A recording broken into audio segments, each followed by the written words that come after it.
Welcome to TechSips with Nadina, where bold ideas brew and digital strategies simmer to perfection.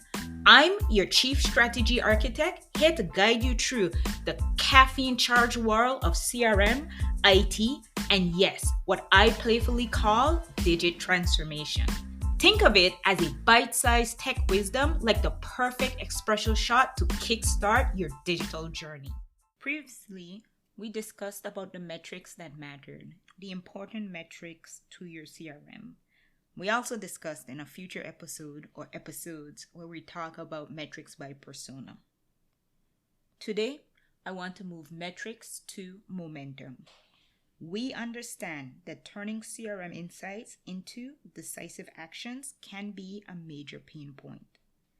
I'm going to share with you 3 strategic actions you can start implementing immediately to transform your CRM into a strategic superpower. All right, let's get practical. We all know data is powerful, but how do you translate that knowledge into real actions within your organization? The first step is fostering a data-driven culture throughout your company. And this transformation, it starts at the top. So as a leader, we want to model the behavior. We want to set the tone. We want to infuse the CRM data into our strategic meetings. We want to ensure that we ask for data-backed evidence to support our proposals. For example, in the marketing space, in a marketing meeting, we wouldn't say, "Tell me about the group marketing share." We would ask, based on CRM trends, which customer segments offer the highest potential. We need to shift the conversation so that we're sending a very clear, crisp message. Data informs decisions, not gut feeling alone. As we are talking about the data, we need to let the data challenge our assumptions. What do I mean by that? The numbers will paint a picture, and that picture is not always what we expect. And that is actually a good thing. By openly acknowledging when metrics contradict our initial thinking, we can create a culture where everyone feels empowered to ask questions and to question the status quo. Imagine, just as in scientific discovery, you had a hypothesis. You went saying, "It should be this," by just gut feeling alone. And after looking at the numbers, after looking at the data, we realized it really wasn't. What do you do with that? We want to have breakthrough ideas. We want to test our assumptions. And we're going to let data guide our way. Now, as we're doing big data transformations, as we're having these big meaty projects, there's always an excitement, always a big win for the company. But what about the small data-driven wins? For example, maybe we tweaked a very small lead source based on some analysis, and it boosted conversion by 5%. It's not necessarily company headlines, but it definitely should be celebrated. It should be shouted from the rooftops.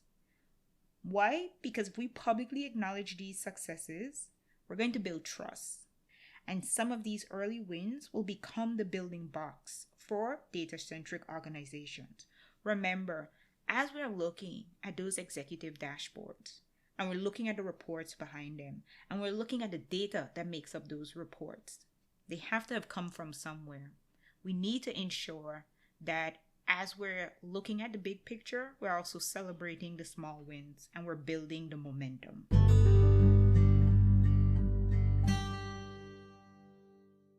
Now, it's easy to get overwhelmed by the sheer amount of data your CRM can generate. And trust me, it definitely can be a lot. So, how do we cut through the noise? How do we focus on what truly matters? The key is relentlessly aligning your metrics with your strategic goals. As you're looking at your CRM, you should always be aligning to your top strategic priorities. Ask powerful questions. What do you wish your CRM could tell you that would predict growth, reduce risk, or fuel innovation? Here's a quick actionable exercise that you can do. Grab a pen and paper or open up a Word doc. Write down your top strategic goals for the next year. Be very specific. Write them as SMART goals. Use the OKR method, whichever goal writing technique. And under each goal, list 3 to 5 CRM metrics, no more, that directly track your progress towards achieving them. Be very ruthless in this exercise. If you can't draw a clear line from metrics to major goals, then you have different questions and different values you need to be worrying about. And that question is my CRM really fulfilling the value I need? Are the metrics that I'm gathering telling the full story? This exercise in itself will force clarity. It may reveal that you need to refine how you collect the data.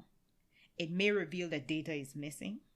It may reveal that you simply stop wasting time on reports that don't drive action. That's the power of aligning metrics with what truly matter within your business. Now, by focusing on the data that directly impacts your strategic goals, you've gained clarity and confidence in decision making. But to maximize the value of these insights, you need to empower your team to leverage them.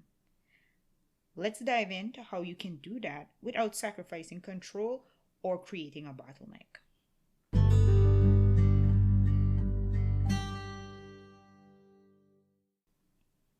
In your data-driven story, who are you? What is your persona?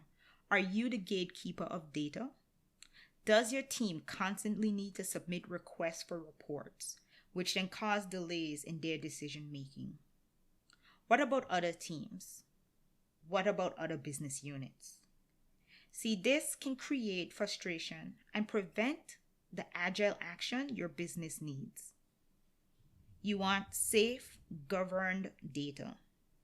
You want to ensure that you're using the right guardrails. You, in fact, want controlled democratization. The goal here is to provide self-service access to the right data with the right safeguards in place. This means thoughtfully having role-based permissions, ensuring your sensitive data is only accessible to those who need it, and investing in training your team to interpret the data correctly so that you're not the single point of failure, or your team is not the single point of failure when it comes to these data requests. And remember, the data needs to be tailored. Imagine, for example, a sales rep logging into the CRM. It's the beginning of the quarter, and they're greeted with a dashboard full of financial projections. First of all, that's great, but maybe not for a sales rep. It's overwhelming and it's irrelevant for their daily work. What they're looking for is their pipeline. They're looking for the leads that they need to go after, where their opportunities are, what's the key follow-up calls that they need to do, all that sales activity and sales velocity metrics. By focusing on role-specific views, you're going to avoid data overload. So I'm not saying not to have the data in the CRM, but have the right segmentations and the right guardrails in place that the team can see the data that they need. By empowering your teams with the targeted self-service insights, you unlock their full potential. And that's the ultimate sign of truly strategic CRM implementation. Implementing even just one of these actions, and you shift from feeling overwhelmed by the data to being empowered by it. Join me next time on TechSips, where we'll discuss CRM implementation. We'll talk about success. We'll talk about avoiding common pitfalls. But until then, Let's turn that data into a force of growth.